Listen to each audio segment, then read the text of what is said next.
How's it going? It's Fan Fantasy here, and it's been quite a while since we got our last update for Gunner Heat PC. If you don't know what GHPC is, it is a light tank simulator, combines both the game aspects and simulation into one, and it's currently set in the Folder Gap 1985. If you're interested, I got more videos that you could check out. So for this update for the month of July, it is quite a game changer, so I encourage you guys to sit back, relax, and enjoy, because it is a good one.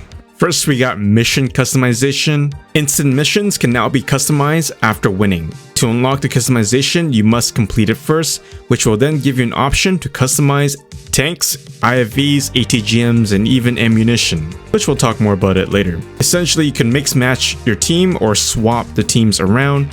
Instead of playing as the Abrams and Silver Dart, you can customize it where you'll be playing as a T-80B versus some incoming Abrams.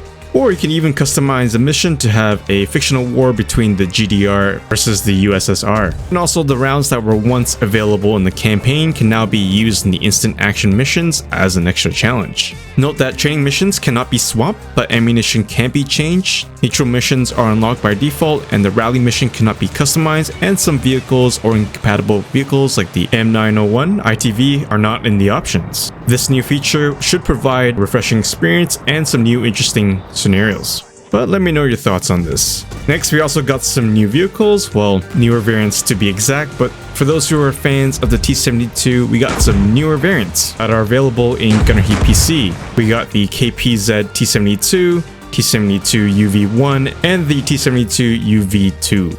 And they are all available in the instant action missions and the campaign system as well.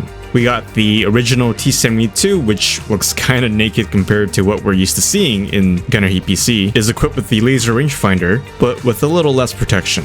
The T-72 UV1 is fitted with the rubber side skirts instead of the gill armor without the smoke grenade launchers. Essentially, this was before the T-72M.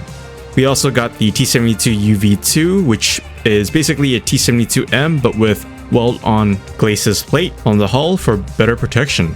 This was a transitional step towards the T-72M1 with its quartz composite armor on its turrets. The devs have provided a nice little chart for us to understand some of these differences.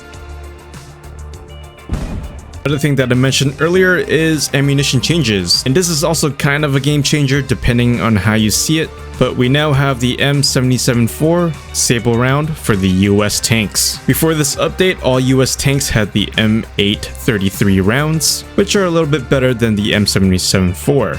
The reason provided is that it wasn't universally or widely used by US forces in Germany in '85. In short, it was more common to see the M77-4, which makes sense to use because you have more of those rounds. The reason I said it could be a game changer is because it will have an effect on fighting against the Pact with these rounds, as it is considered a little bit weaker. So don't expect to one-tap your targets like you're used to.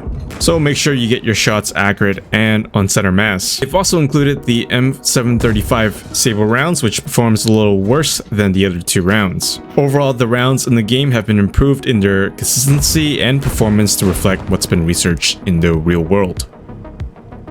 And some other updates, Bradleys now have backup sights to use, also known as your auxiliary sights, should your thermals stop working. The T-64s have received a buff in terms of their glacis armor. Mission result message on screen will also show the name of the mission. And now all planes will have pilots in them, and they have also improved the jet trails. They also reduced the unnecessary memory usage, so this should help to improve your game performance. Another thing that was added but not mentioned here are the SPG-9s, which is a Soviet-made recoilless gun. So do watch out for those if you decide to add them in your missions. And these are the major updates and highlights to Gunner Heat PC, and the mission customization is definitely a game changer as it will help to provide that replayability that we always needed. There are a lot more things to come, like the infantry and even the Bundeswehr and other cool features, but while we wait, this should definitely help. But what are your thoughts? Let me know in the comments below. I also want to know what kind of customizations that you recommend doing, either in the comments below or in the Discord that you can join. If you guys enjoyed my content, make sure to hit that like and subscribe.